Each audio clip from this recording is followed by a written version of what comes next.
John Kelly, great to have you back on the Singletrack Podcast. How are you doing today?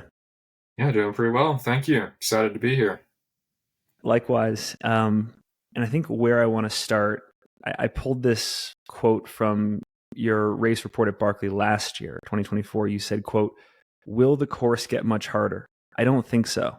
Next year, we'll probably have a worse start time, worse weather, and not as many strong veterans," end quote. And I guess my question is, in retrospect, was this assumption all or mostly true for kind of what yielded this year's results? So we did have a worse start time, and we did have worse weather.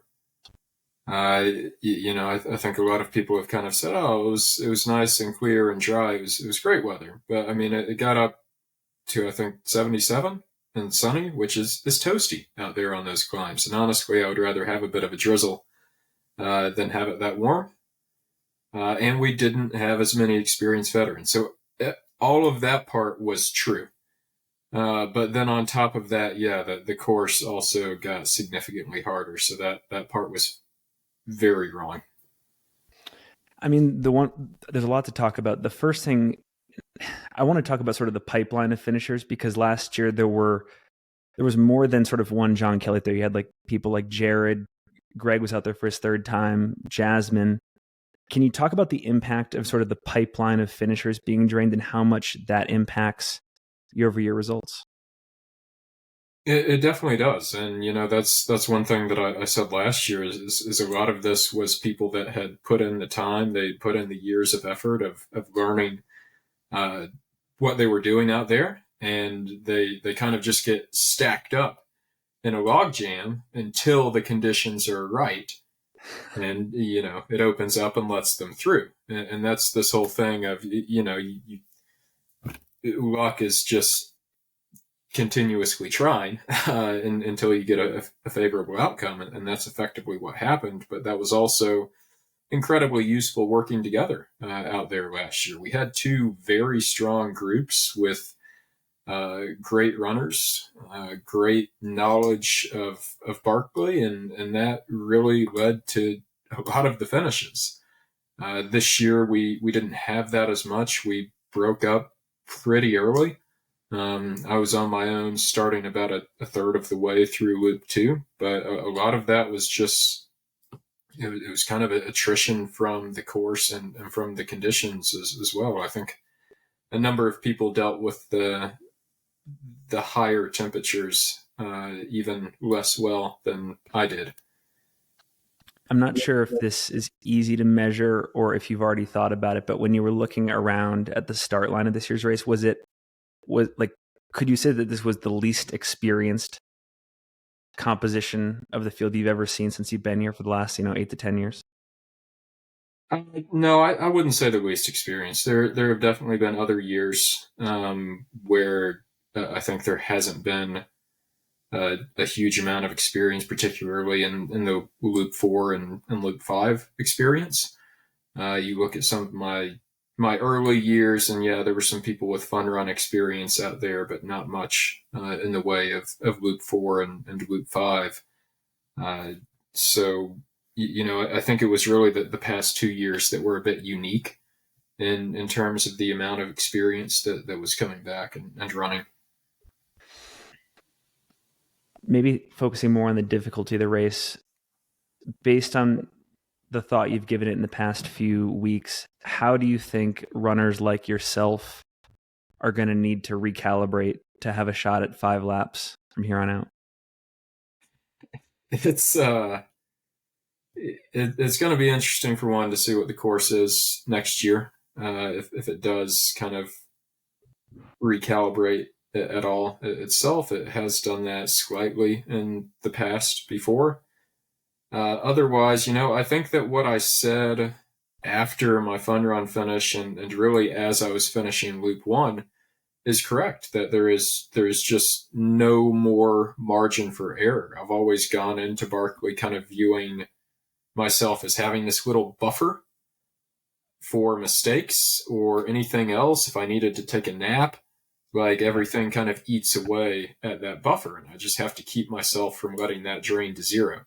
There is no buffer anymore with this course.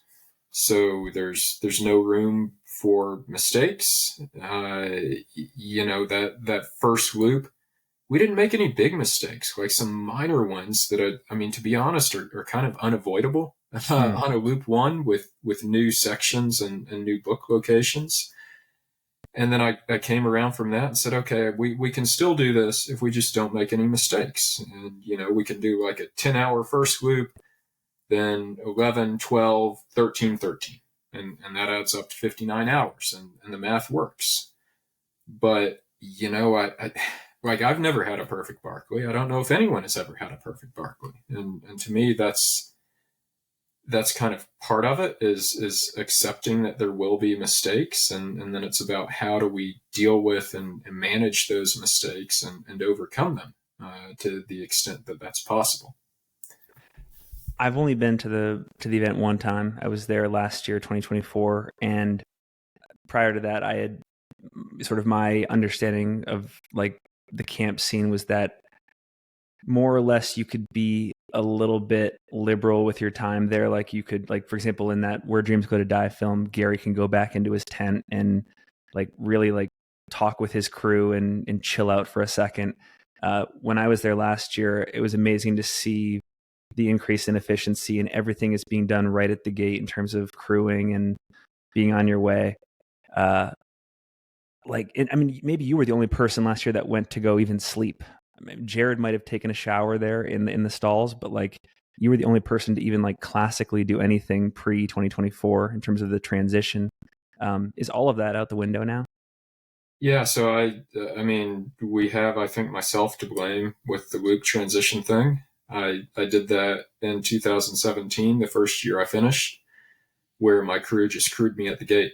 We didn't waste time going down to the campsite, and that's why if you watch Where Dreams Go to Die, like each loop, I'm leaving and yelling something to Gary with food stuffed in my mouth and kind of getting a bit of a head start there. And so now that is the expectation, to the point that there's barricades set up around the gate for people to crew right there. And so, in early Barkley, yeah, you went back to your campsite, you could get a shower, you could get a nap. First, there's no more time for showers or for naps. Then there's no more time to going to a campsite at all. And now it's a question of, is there any time for making mistakes or losing time to anything whatsoever? I don't know.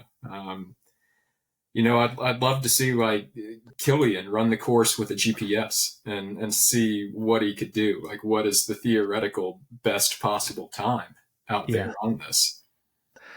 I mean, and you've written about this in your blog before, but there have been long stretches at Barkley with no finishers. And I guess I'm curious, based on either your own experience or your own understanding of the history of the race, in the years where things seemed like they were like reset and sort of impossible, were people saying the same things that you're saying right now about the 2025 course? Or was it a different challenge and a different sort of hurdle that people had to overcome to finish 5 loops? So I wasn't there for some of those, so I can't say for sure. I do know that one of the big changes came in, I believe it was 2014, where they added a section that Jared estimated added around 40 minutes to the course per loop. And so that, of course, adds up to a huge 3 hours, time. 3.5. But previous to that year, you had people like Brett Maune running the course in 52 hours. You had Jared and others, Brian Robinson, 55, 56 hours. And so at the top end, there was sort of this extra time. And I know that like Jared and Brett even had discussions like, yeah, I think if you did everything perfectly, a sub 50-hour Barkley is possible. And so those initial changes, they completely ate away that margin. And so you didn't see a huge drop in the number of finishers, but what you saw was a huge drop in the finishing times. And so since that has happened in the past 10 years, I think the quickest anyone has ever finished was like 58:20. And, you look at last year, and sure, there were 5 finishers, but like no one had more than an hour and a half to spare. Yeah. I think Ehor was 58:45 last year. So that was 5 people coming in and within an hour and 15 minutes. I'm wondering if you have more clarity on this next question too, because you've written about it in your blog, and at the time you said that you didn't have the answer. But the question is when you think about like the intentions of Carl and Laz reconstructing the course, do you now think that their goal in designing and adjusting the race is it for 1% of attempts to finish, 1% of participants to finish, or 1% of qualified applicants to finish? Like where do you stand on that question now?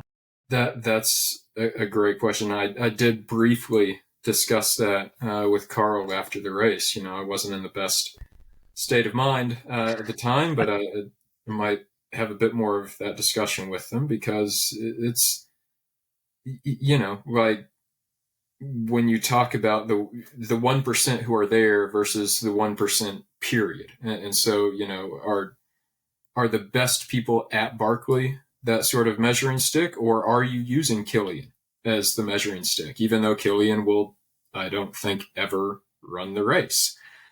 And so, if you do the latter, then you do possibly end up in a situation where no one actually ever finishes.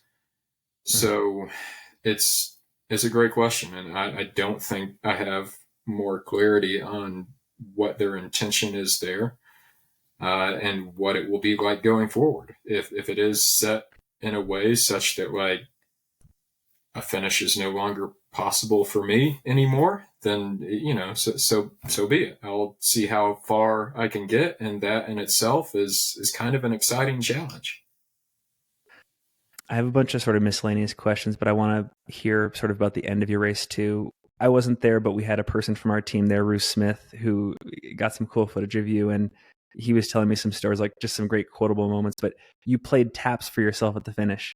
I don't know if this is precedent. Can you talk about just like how that comes to be? I always have. I think every year that I haven't finished, I've played, starting with my first fun run in 2015. And I think at the time it was kind of just one last little act of defiance to show that I'm still in control of this. This is my decision. And, since that first time, it's just kind of been my own tradition.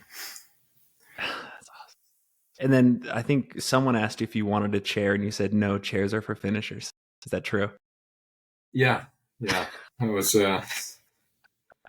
because that's something I've always have kind of enjoyed when I have finished, is, you finish and there's a chair, and you plop down in it, and you get to rest finally, and kind of hold court there at the gate.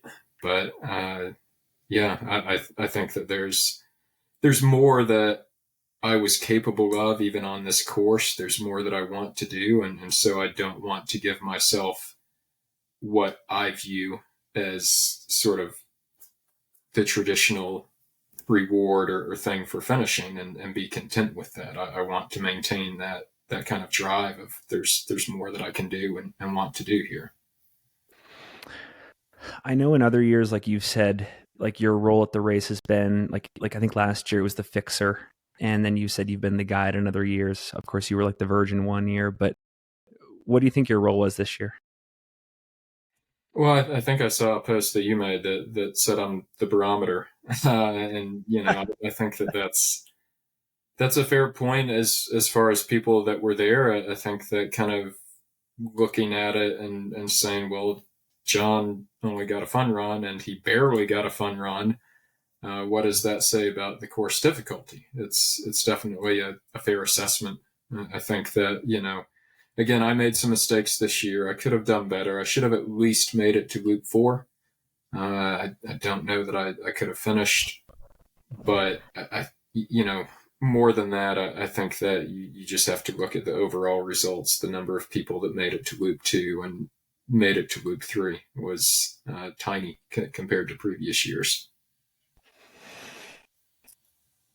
This is another thing that I picked up from your writing. You said, I rarely use maps during the race. Contrary to popular belief, Barkley is not an orienteering event. How come? Because that shocks me. I did use maps a bit more this year, particularly on that reverse loop 3, where I was doing some new sections in the dark, and I was solo, and I wanted to be sure I didn't mess those up, because obviously I didn't have time for mistakes at that point. But Barkley navigation, I take bearing, I have on my map all the bearings for the starts of the climbs and the descents. And most of those I have memorized. Like I know it. I know the numbers in my head, or I can just visualize the map in my head and know, well, this one is approximately northeast. And for most of them, it is good enough to be approximate with that bearing. I use the bearing to find the right terrain feature, and then I use the terrain feature itself to find the best line and to stay on that line. And the entire way down or up that, I'm making mental notes of landmarks. Like, hey, there's a funny looking tree or a big rock or something else that I can use on future loops to know that I'm going the same direction. Because the Barkley course is following these terrain features. It's not just a straight line from book to book. You're going up spurs and along creeks. And a big virtue, I think, of a well-designed Barkley course is that it's self-penalizing. If you get off the course, it is going to hurt you, because the actual course is, in fact, the fastest path between the books. Another quote that I wanted to run by you, say, much like the written course description and this race report itself, you're referring to 2024, actual useful Barkley knowledge is buried somewhere amongst all the irrelevant details. What do you mean? Like, what are some examples here? Yeah, I mean the course descriptions, I think, are a bit notorious for having some vague references in there. Like, there are 3 trees close together and the book is in a rock next to those trees. And you're in the woods, you're in dense woods, and there are 3 trees close together all over the place.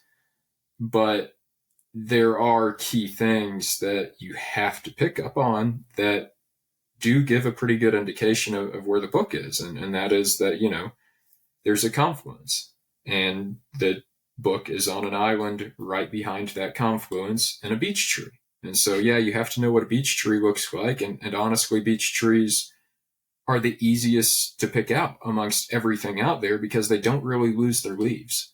So you can even look up at a distance with your headlamp and say, okay, where's a tree that is still clinging on to its leaves from last year? Those are the beech trees.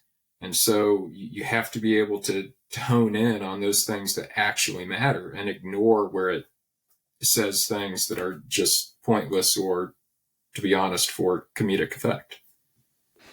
When we were talking with Laz earlier this year, and this is to your point sort of about like the orienteering, the importance of orienteering or not at this race, Laz was saying it has less to do with being an orienteer because we've had some of the best in the world show up at this race, and it's more about just being a great woods person.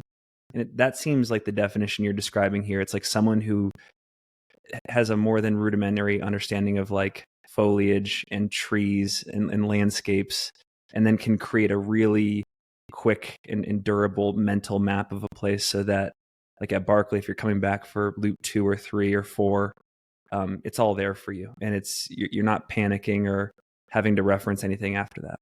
Yeah, Does that check absolutely. out? And that's why I tell people going into it that are always so concerned about trying to figure out what the course was, where every little climb and descent is. And the more important thing is just knowing that map of the park to the point that if you were blindfolded and taken to some random spot in the park, you could look around at the terrain features and know where you are.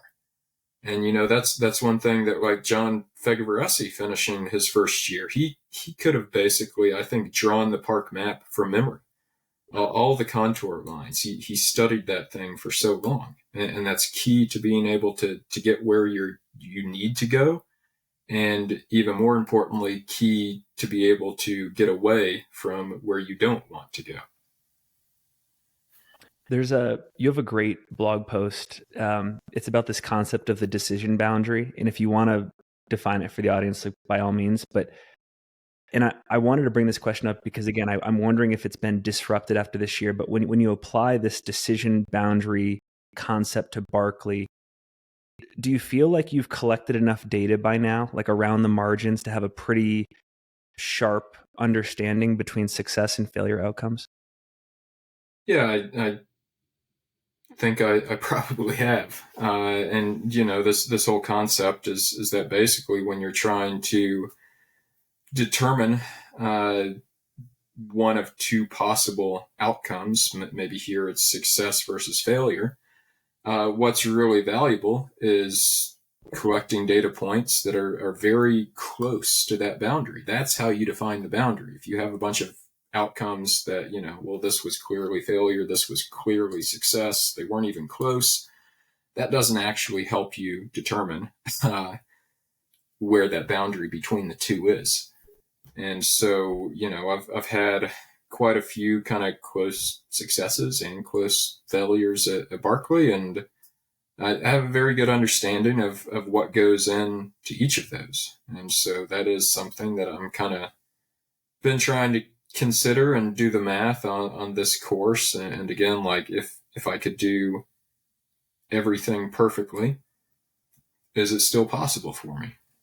And, I think this course is maybe kind of right at that boundary, but requiring perfection to be able to actually step across it. It's interesting to me that someone like you is on the record saying it likely takes an error-free performance, which is just not what Barkley's about, and you're still interested in. Well, I'm assuming you're interested in going back in perpetuity. Yeah, I don't know about perpetuity, but for now, again, I think there's a lot that's interesting just about seeing how far I can make it. I mean, to be honest, like that's what most people go into Barkley doing. It is interesting to see, can I have that near perfect race? Or maybe the course does ease off slightly. And that's part of what makes Barkley appealing to me year after year, is it's always changing a bit. It's never quite the same race or quite the same experience between any two given years. Do you, and this was a fun conversation that my friend Brett and I were having a week or two ago. We were just looking at the list of some of the greatest performances in the history of our sport, sort of across disciplines.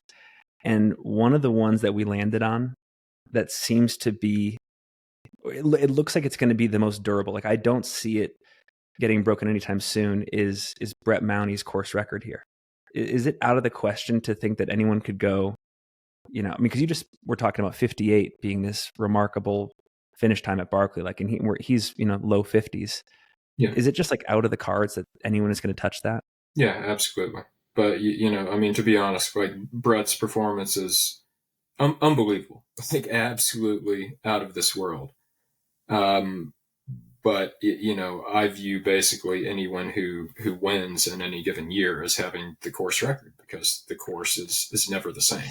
Yeah. And Brett having that same performance on the current course certainly would not run 52 hours. There again, I don't think that Killian with a GPS would run 52 hours on the current course. A few other questions before we get to the Appalachian Trail. I also think it's interesting that sort of Laz is still a prominent figure at the event, but he is increasingly stepping aside, and Carl Laniak is taking over a lot of the traditional duties. I mean, this year it seemed like it was everything but the lighting of the cigarette.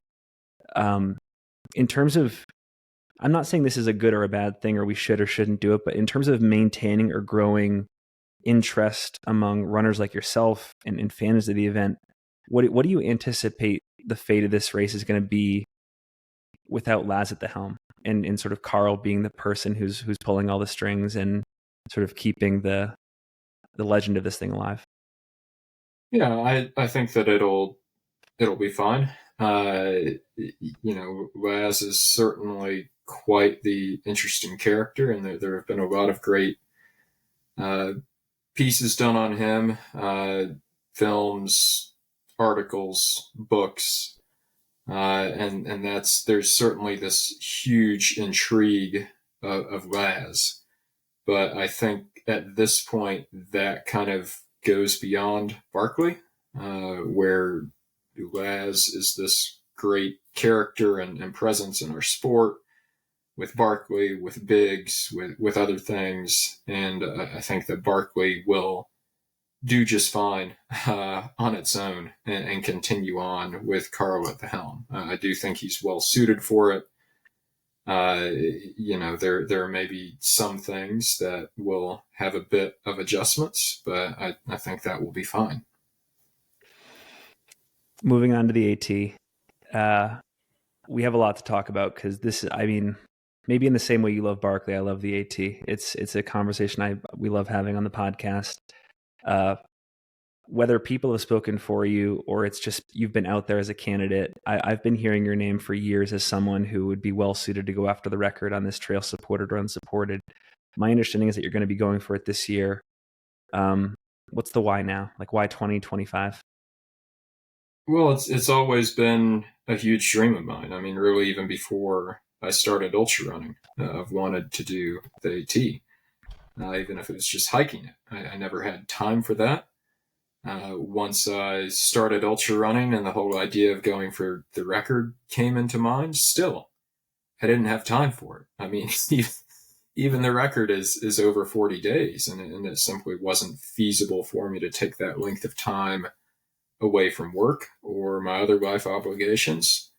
I'm fortunate that I'm now to the point where I am able to do that. And at the same time, I recognize that my window is fairly small. A few years, my kids will likely have a much larger lineup of their own summer activities and commitments. I also struck out on Western States and Hard Rock lotteries yet again this year. So maybe next year I get into those and I wouldn't be able to do the AT. And so there are all these other life circumstances that could stack up to where it's kind of now, or maybe I don't have another chance until I'm too old to really give it my best shot out there. So that's the way I view this is really kind of now or never to take this shot and see what I can do on it.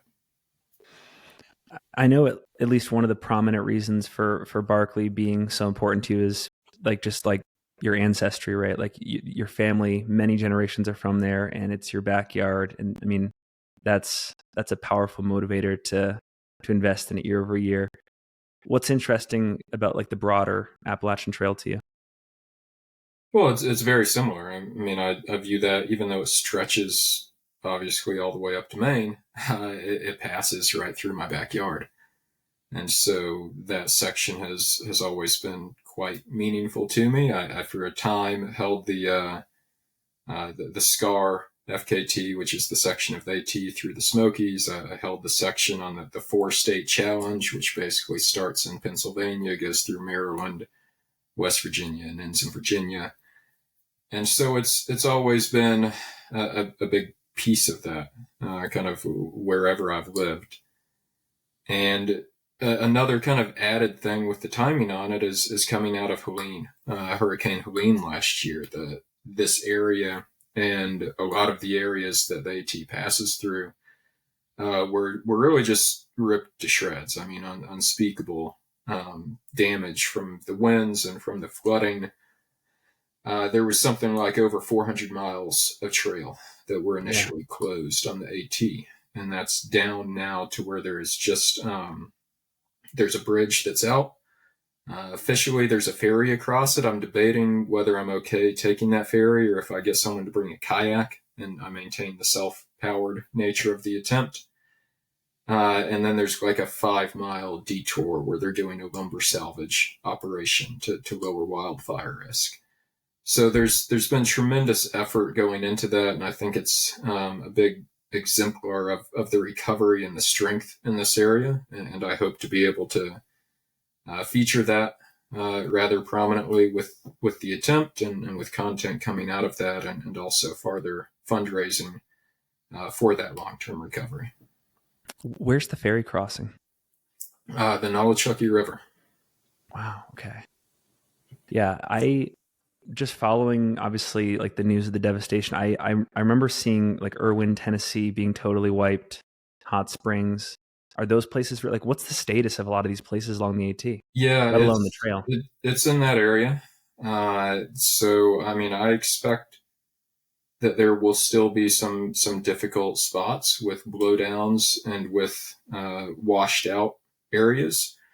Again, the crews have done just absolutely incredible work to clear out some of these areas. Some of it going up, like it is still just, I cannot comprehend the amount of power that it took to do what it did to these mountainsides. I mean, they look like they were clear cut. It looks like a logging company went in and took down every tree, and all the small trees are bent backwards to where they're touching the ground. The medium sized, like waist sized trees are snapped like twigs, and the big trees were just ripped out of the ground. And there's root balls the size of box trucks sitting there. And so some of these trails, the kind of secondary trails that have not yet seen this amount of work go into them, it is just a tangled, impenetrable mess. And so, again, I think that I'll see a good bit of that along the AT. And, I'll also pass through a number of these towns where I'm sure that some of them will not be recovered. I ran into Damascus, Virginia a few weeks ago, which is kind of the northern extent of the heavy damage. And I mean, it looks like it happened yesterday. And so they're going to have the AT trail days. Actually the week before I start. And so that will be great for that community. But yeah, there's still a lot of work to be done there for sure. Talk about the direction you're going and sort of the logic or the emotion behind it. I'm doing northbound, and that's largely a function of when I'm starting. I learned from my attempts on the Pennine Way in the UK, where at first I went northbound, and then the second time I went southbound. There's a good bit of psychological kind of appeal to running home. And so there was this appeal to going southbound and running home. And logistically, it would be easier for my family to join. And, technically, I think you lose a bit of elevation going southbound. But I'm starting in May, and I can't risk the weather on the northern section of the trail that time of year. It could still be snowy and icy and muddy at that point.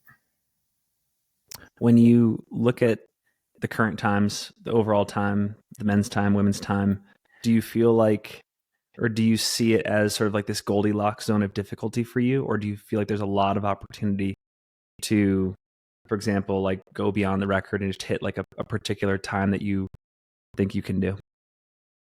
So I've kind of mapped things out and done my math based on what I think I'm capable of. Rather than looking at previous times and kind of going from there. There are so many variables in this, even more so than Barkley. There are so many variables, and there are fewer data points. There are a lot fewer people that have done this than have done Barkley. So there's a lot that can be done to optimize this in terms of pace, in terms of crew, in terms of sleep. And that's part of what's so exciting about it. Also, what's so terrifying about it is just the complexity of the problem. And so, I really look at this as something that, again, it's always been my kind of holy grail in ultra running, and particularly in the FKT world. And I want to leave behind what I view as the best that I can possibly do on it. And that's what I want it to be. And that's what I'm focused on and concerned with, rather than can I go a bit faster than someone else. You mentioned sort of the lack of data behind a lot of the attempts that come before you, and either for yourself or for anyone that comes after you, how interested are you in collecting and interpreting data along the way? For me, it's fun. It's interesting. It's something that I've done before. All my attempts of this nature, I've done a lot of these that are in the 3 to 5 day range. Nothing that's in the 40-day range. So it is more complicated. And I found that even with just my planning, like some of the ways that I planned 3-day attempts, for example, don't scale very well to 40 days. But I definitely, whether it's no matter how successful my attempt is, I hope that that's a farther data point for future people to be able to look at and do a bit better to keep improving on what's possible out there. Do you see yourself getting as far into the weeds as like, oh, I'm going to wear like a continuous glucose monitor, and based on yesterday's readings, I'll make nutritional adjustments? Like, are we talking like that scientific about this, or is it stuff like, oh, I lost this much time at this checkpoint yesterday, and like the crew made notes of what we did and how long we spent there, and we right size for the next day? Most of my analysis goes into the planning. I'm looking to set my schedule to have a good idea of what I can do to prepare for all the possible contingencies. Once I'm actually out there, I'm focused on putting one foot in front of the other. And so it's on kind of my support crew to deal with unforeseen obstacles or changes in schedule. I will certainly be a part of any of those decisions, but my main focus is continue moving, continue eating, continue drinking, and sleep when I can. As you've studied the history of attempts on this trail, obviously there's been a lot of impressive people that have made their mark. Is there anyone that has stuck out to you that has influenced or impressed you the most in terms of how they executed? Tara last year was incredible. I think that was just a clinic on how to do this well. And the results speak for themselves there. So that is an attempt that I certainly admire, and I'm taking a great deal of inspiration from. Like, what are the tactics or the overall strategy there? Like, what were you impressed by? Like, what are you adding into your approach? Well, I think that her rest and sleep strategy, especially when she got behind a bit early on, and it would have been quite easy to kind of give up at that point. And instead, she figured out, and along with her crew, figured out what was necessary to still make it happen. And that involved a bit less sleep than what Carl got. And that is something that has been a big question for me, like how I've tested quite a bit. How little sleep can I get in this sort of like 3 to 5 day range? 40 days? I don't know. That's a whole different thing. But Tara did it last year with quite a bit less sleep than what Carl got. So I think that is one part of the strategy that I can replicate a bit. And I think it mirrors pretty well.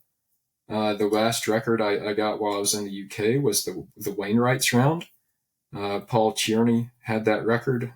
Sabrina Vergy broke his record by she was moving a little bit slower, but she was much more efficient with her stops and with her rest and with her sleep. And so I kind of combined those, and I set the record basically by moving like Paul and resting like Sabrina. You did some sleep studies, right? Like, you kind of figured out how you like react to limited sleep and stuff? Did you get like outcomes that you can apply to this? Well, I've looked at my own past sleep data. I have most of like my past 10 years from wearing a Whoop or a smartwatch or something. And that is the sort of thing that like I will collect every data point I can during the AT, maybe for future analysis. It's not something that I'm going to be looking at mid-run and saying, oh, my HRV was such and such last night. I need to tone it down today. But yeah, so I've looked at my past sleep data, and I don't know if you would say this is fortunate or unfortunate, but I found some past periods around some really tough times at work, or, birth of our twins or other such life events where I did go roughly 40 days, averaging around 5 hours of sleep a night. And so it wasn't Incredible. coming with, 60 miles in the mountains every day. But there was certainly a lot of stress and mental exertion, and I think is a decent indicator that it's something that's possible for me to do. And I'm enrolled in an actual sleep study a week from today. I'm going to go to the clinic, and they're going to hook me up with all the things and Wow. Look at me as I sleep to see if anything's going on there. So you think 60 miles a day is going to be the expectation for yourself? I mean, with an asterisk, I guess you can take anything like this and you can calculate an average number of miles per day, but that's entirely not indicative of what you're doing. I'm not gonna, and that's another thing. I think Carl was almost clinical on like how far and how long he was going each day, and he would set up camp on the trail with his kind of one-man support crew. And so I'm not intending to do that. I have all of my sections planned based on road crossings. And so there will be some days that are, in the 40s or 50s, and some days that are in the 70s, based entirely on the terrain. It varies a lot. I mean, you start off with sections like the Smokies, which is quite tough and long and steep. And then you've got sections that are relatively flat. And then you hit the Presidents and the 100-mile wilderness. And so, Tara, it was great. She was able to get those sections out of the way early. And I think that is one reason that it seemed like she was behind more than she was. And so, if you're comparing reverse directions, like if you're looking at my splits versus Tara's, I certainly hope I'm going to start off a heck of a lot faster than her, because I'm not starting off in the 100-mile wilderness and in the presidential traverse and in Vermont. Those are extremely tough sections that she started with. And so my goal is to, again, stop at road crossings each night and do basically as far as I can in a specific amount of time each day, rather than aiming for mileage. Do you feel like anyone like Tara or Carell left any untapped opportunities on the table that you want to experiment with? Oh, well, always. Again, that's part of the beauty of this being so complex. And that's again part of, circling a bit back to the current Barkley course. I worry that if it does require perfection, is that actually what Barkley should be? Like, part of the excitement of these things is there is no such thing as perfect. There is always time to be gained. I think, like, people look at my Pennine Way record in the UK and they think, oh, wow, that's like, no one can touch that. Yeah, yes, you can. Like, it's 60 hours. There's so many little places where you can gain minutes here and there, and it adds up. Like, there was a stop I made for 40 minutes on that effort. And so, I was trying to sleep. I was unsuccessful. So there's basically a free half hour for anyone who wants it. And so I guarantee you that Carl and Tara had those moments where they didn't do things quite optimally. They know they didn't do things quite optimally. Those moments will happen to me as well. And so, no matter what I do here, there will be time left on the table. And that's that's part of the beauty of it. One of the interesting tactics that Tara's team deployed that I thought was really interesting was, because I heard you say that you're planning to stop at road crossings. That makes sense for your plan. Hearing that Tara would, like, she would she would stop at a given mile, and if it happened to be 3 miles from a road crossing or a trailhead, the crew would outfit her with, for example, a bivy, and she would sleep overnight, like on the side of the trail or at a lean-to at that spot, and then pick up the next day. I think that's kind of interesting. I don't know if you have thoughts there, but like as she got further and further into the south, that was one of her ways to sort of optimize the day. Yeah, I think that's one of those things where everyone has to know what works best for them. I'm, of course, certainly not above taking dirt naps or privy naps or whatever sort of naps on the trail, just to get a quick recharge to keep going. But I do intend, again, intent can go out the window sometimes when you get that deep into these things, but I intend to get my main sleep at the road crossings, as I feel I will get a higher quality of sleep there in the back of my support vehicle, nice and cozy and warm and dry, with a mattress.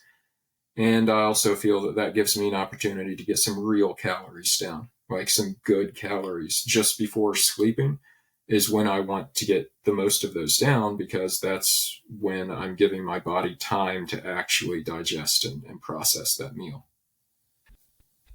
As you're building out your team for this, what does it look like? Like, how Spartan are you going versus like all in? Because I know, Carell, for example, he had Jorn, I think was his name, but then Tara had a slightly bigger crew. Scott Jurek was like kind of Spartan, but then it got bigger as he got further north. Carl Meltzer was kind of big production the whole time. Like, how are you approaching this? So I think this is where I've learned a lot from my previous attempts and some of the kind of British style of doing this, where the runner is basically a baton on a giant relay team of pacers and support crew. And so I do plan on having solid support throughout. I'm extremely fortunate. I've just actually this week had people come forward and have offered to provide road support for the majority of it, which, having that consistency and minimizing handovers on the road support is huge. Like, it cuts down the complexity so much, lowers the uncertainty and the stress that I have going into it by a ton. The run support, most people will be local along the trail, and that's where I'm quite fortunate to have this reach, to be able to find people along the route, to have people come out and join for a day or even just for a section near where they live. Hopefully not have a huge burden on anyone doing that, and get to enjoy some great trail miles with some great people. One thing I'm particularly looking forward to, I just found out today. So the second, I'm going to start on a Sunday, and then that first full weekend, I'll be back around my home area. And the high school cross country team is going to come out and rotate in as my support for that Saturday. And that's just, it's going to be awesome to, have them out there, spend that time with them, kind of introduce them to this crazy world, give the world another glimpse of the people that have made it through Helene. And, that's put the idea in my head. And if, you or anyone out there has any other ideas, it would be great to have other sort of themed days or sections for support where, there are groups that maybe would be great for them to experience the trail, or deserving groups that would be great to give them a platform or a spotlight of some sort being out there. So that's, again, that's a today idea that is fresh, like a few hours ago. So an evolving one, but happy to hear any ideas from anyone on that. I think it's a fantastic idea. The other thing that just popped into my head was like as I've followed this scene over the past decade or so, there's been some just reliable people in various regions of the trail that seem to regularly come out and support that year's contenders. And I mean, for example, in New Hampshire, you gotta give Andrew Drummond a call. I feel like he's the guy that has led so many people like you through the whites. Like, he has that whole team that's just ready to kind of deploy at an instant. And the moment you get into Hanover, New Hampshire, he'll take you through Pinkham Notch or Gorham, Yeah. And I'm sure that like that.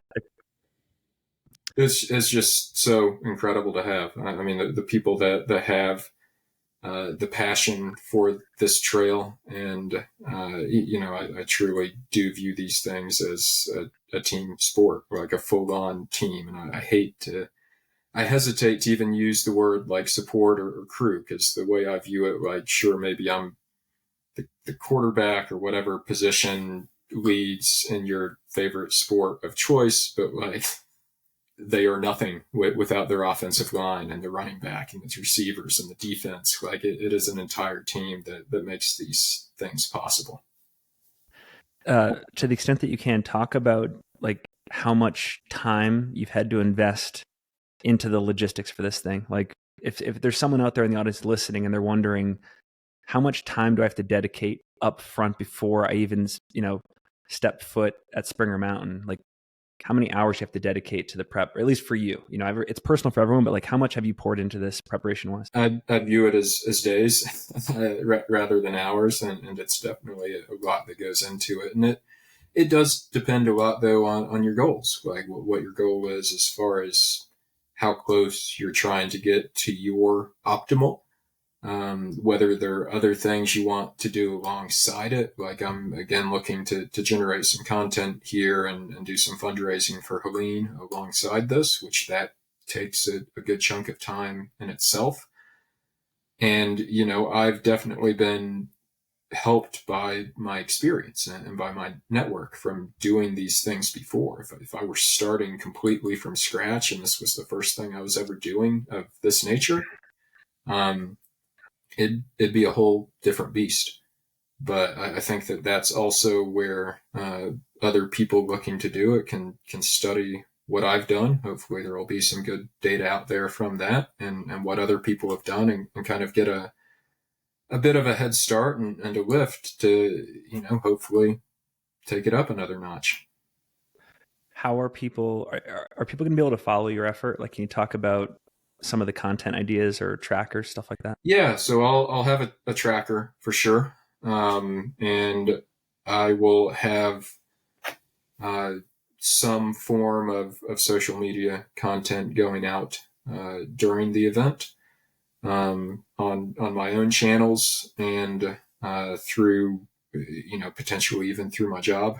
That's one thing that has kind of enabled me to do this year, is kind of contributing some of these things to my day job, my actual career. What is that? And sorry, what was that?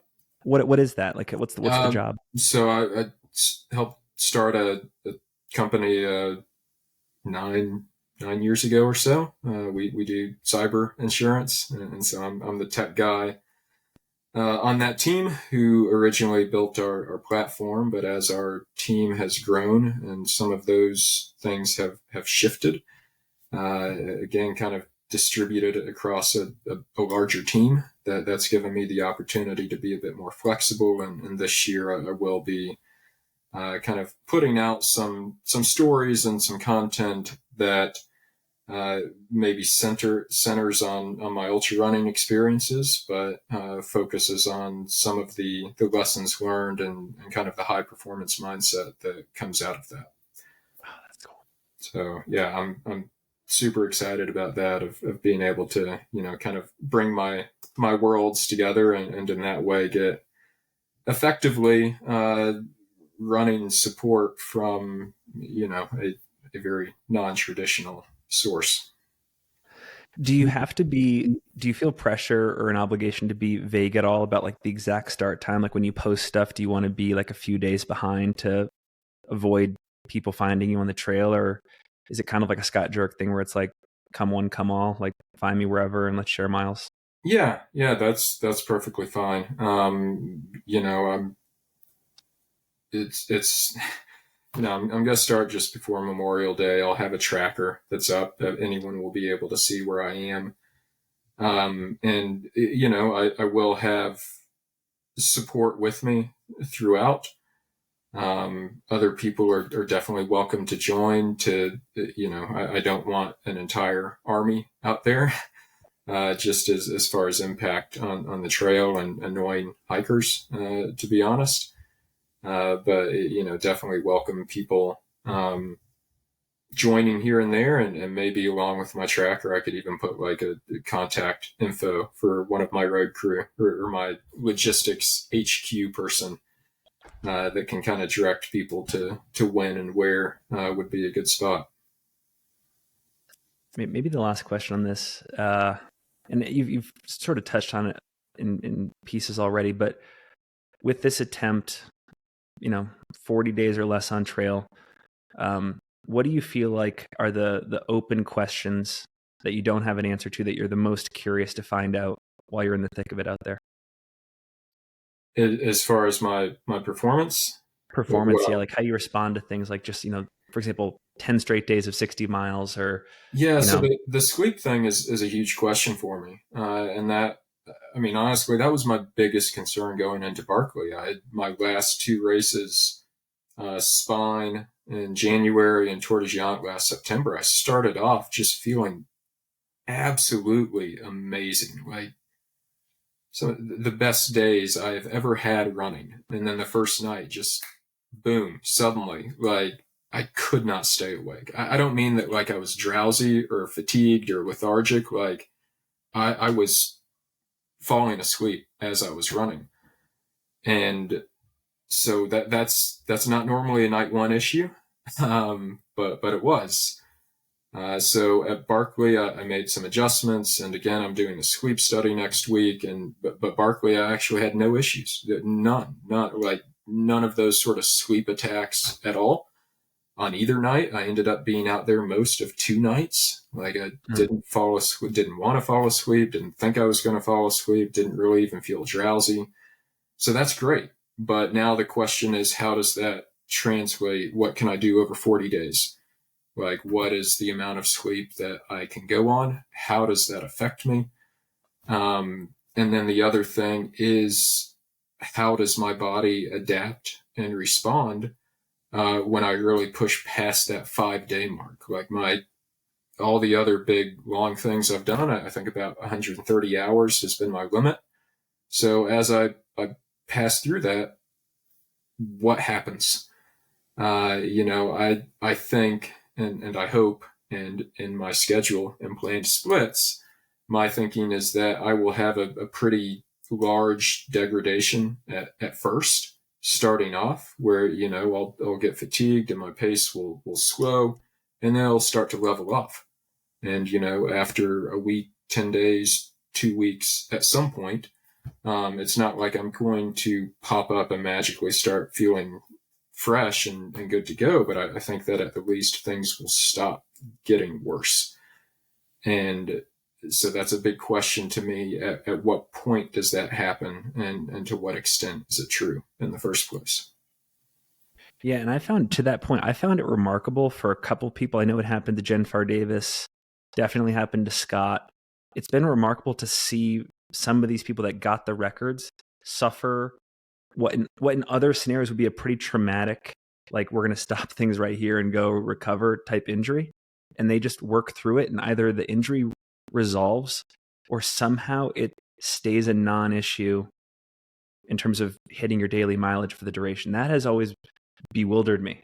It's kind of remarkable. That's another thing that's kind of exciting about doing something this long. I think in these multi-day FKT attempts, I think I'm 5 of 7 in terms of actually getting the record and being successful. The 2 where I was not, one of them involved cycling, and I got so sleep deprived that I simply did not feel safe biking on a busy Scottish highway. So I stopped. I don't regret that at all. The second time I didn't take proper care of my feet. It was hot and wet and steep, and I got some bad blisters. And for what I was doing, which itself was a 5+ day record, I didn't have the time to be able to deal with that and recover and get back to it and still pursue the record. For something like the AT, you have time to make it up. And so if that happened to my feet, like, yeah, that would be bad, but I'd have time to fix it, maybe take a bit of extra rest and get back out there and continue on. And it's kind of like Barkley this year. I had this on the very first descent. I just, Max King and I had hit the top of the first climb, and I was really excited. I was like, oh yeah, Max and I are going to go crush this. And then starting down that very first descent, like the outer part of my quads just completely locked up. Just pain, debilitating. Had to hobble down the descent. Unfortunately, Max hurt his knee not long after that, and so those hopes and dreams at the top of the first climb were crushed all around. But in my head, I was just, what was this debilitating pain? I had to keep telling myself, like, it's a 60-hour thing. Like, I have time to let this loosen up, just back off a bit, take it easy, let all these people pass me, and it'll be okay. And it was. They eventually, 6 or 7 hours, gradually loosened up, and I was able to recover from that. Just a few more questions, if you don't mind. Looking at some other efforts, like one thing that stuck out to me, for example, about Tim Olson's PCT FKT was he had some fairly professional people in his crew on board at all times. Like, I know he had Kelly Newland, who was she's like a professional cook. She was with him in the van basically the whole time. His coach, Jason Koop, was there, who's, multifaceted in a lot of ways. And to me, it was just representative of to what extent do you really professionalize support and totally max it out? Crew maxing, I guess you could call it. And for you, do you feel like there's capacity and value, for example, in having I don't know, an onboard psychologist or a physio or a massage therapist? To what extent do you max out the people around you and their skill sets to get you down the trail? That's definitely something that would be great to be able to do. And I do. One of the road people who will be joining me is quite experienced and good at this, Brittany Kother. I don't know if I'm saying the last name right. And the other person that is my road support throughout is Randy Huggins, who isn't very experienced, but he's a very knowledgeable, dedicated, and detailed-oriented guy, and he's retired, so he has the time to be able to do it. So I'm excited to have both of them along, and all of the everything that they'll be able to add to this. As to the other parts of it, I mean, it's difficult for me because I hate to have advantages that other people don't have. But at the same time, I kind of look at this as the culmination of a decade of work and doing these things. And it's not like I was just handed these advantages. I've worked very hard to get to this point where I'm able to reach out to this network and bring this level of support in. So no, I'm not going to have a professional chef or masseuse or any of that nature. My family will be along for part of it once the kids are out of school, and that will be great to have. And I'm sure there will be some other bonuses that pop up along the way. But yeah, I think all of that is part of just let's see what the absolute best that we can possibly do is. And, someone else doesn't necessarily have to use that same measuring stick. It's kind of what I mentioned with the Barkley course. It'd be super interesting to see what Killian could do with the GPS. Not that I would then go out to aspire to match that in the actual race. Do you, on the mental side of things, when you're out there, let's just say it's, for example, day 11, do you want to be in your own head? Do you want external stimulation, like someone talking to you or listening to a podcast or music? How do you think about that? That's going to bounce around quite a bit. There are definitely times where I just want to be inside my own head and focusing. There are times where conversation can help. We were playing all sorts of weird games on the long trail to try to keep me alert and awake. Like that one where you pick a category and one person says a word and the next person has to say a word that starts with the letter that the last word ended with. And so these things to keep you focused and engaged. I found that one thing on the sleep front is it tends to get the worst when I am on a trail. And I think that that's why it's maybe a bit worse at like Tour de Géant and Spine. Whereas at Barkley, where it's happened in the past, it's on one of the few sections where you are on a trail for a little bit. And as soon as I head off of that and I have to think and focus on my navigation and what I'm doing, that kind of goes away. And so there will be trying quite a few things, whether it's in my own head with my support runners. I'm going to plan on using music. That's something I've never used in the past. It's not allowed at Barkley. So I've started kind of building a playlist of stay awake songs. And what I found kind of works for me isn't, you would think it would be like super high intensity, screaming death metal type music that would keep you alert. And I found it's honestly, it's just the songs that like I know by heart and I grew up with and I love so much that like they come on and you can't help but sing along. Mm-hmm. It's those sorts of things that kind of bring me back and keep me in the moment and focused. To the extent that you're still recruiting help, one of the last things that I wanted to give you the opportunity to pitch is to the audience. Like if anyone out there wants to help you at certain sections or crew or pace, A, are you accepting help? And B, if you are, what's the best way to contact you?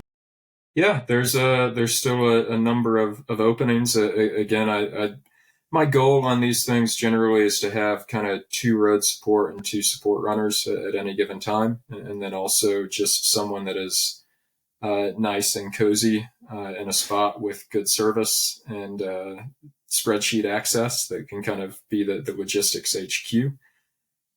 So there are definitely some stretches where there's still support needed. You can message me on social media, or there's I believe a contact me button on my blog at randomforestrunner.com, and that goes directly to my email, which generally I'm a bit better at responding to that than I am with social media messages, but either works. One just might be a bit more delayed than the other. And then you mentioned at the top of the discussion here that, you know, a lot of this attempt, it sounds like you're devoting to sort of like the relief around Hurricane Helene in sort of the southern Appalachian area. Are there going to be any links to fundraising for that? And can you talk about that at all? Yeah, I'm going to have a fundraiser for that, which again, I need to think through and finalize the details on it and set that up. My plan at the moment, I think based on my own experience with Helene and how funding for that went, my goal is to distribute things to local, low overhead, boots on the ground groups that can get things directly to where they need to go quickly. And so with that in mind, I plan on splitting things. And so I'll have a support group in Asheville, one in the Boone area, one in the affected East Tennessee areas, and one in Damascus, Virginia. And then also some of it going to the Carolina Mountain Club and the Tennessee Eastman Hiking and Canoeing Club, which are the 2 trail clubs that are primarily responsible for reopening these sections of trails. It's definitely, well, it feels like it's largely out of the national news cycle, but what is your view on like the state of the recovery in that area, like Western North Carolina, like where you live in Boone? Like, how much progress has been made? So, I mean, it's just, there's increasing disparity on it because, there's most people in the area can largely kind of pretend that everything's back to normal. And, like my house, fortunately, was just fine. We lost power and water. Our road was washed out, but they're still working on our road, but it's usable. And so, most people are somewhere around that, but there are definitely still people who don't have homes and are living in RVs or living in tents, places where the infrastructure hasn't been repaired. Like there's that bridge out. The highway actually that I would normally use driving between here and my parents' house or here in Barkley is still sitting in Watauga Lake. And I don't know how or when they're going to repair that. But that just, that requires a bit of a detour around the other side of the lake. I-40 is back open, but I think it's just like one lane, both directions there where it got washed out.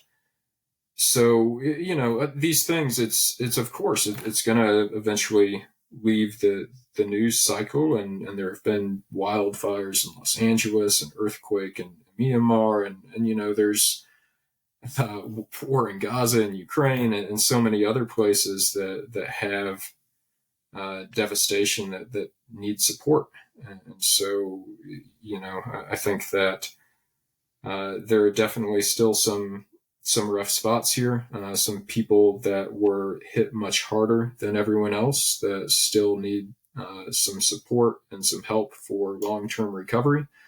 And hopefully something like this can help bring that their way sooner rather than later. Well, John, always appreciate having you on the show. Thanks for your time. And I think I speak for a lot of people when I say we're very excited to follow along this summer. And thanks for adding just excitement to the trail. And there's a reason why I always look forward to sort of that May to September corridor for this stuff, because I don't know, I don't want to blow anyone's cover, but I feel like there's probably a lot of cool stuff happening too. I know Jeff Garmire's been public about an unsupported attempt, and it's going to be a lot of fun to follow along on these things. So thank you so much. Yeah, it is. I'm excited about it. So thanks so much for having me, and enjoyed our chat as always.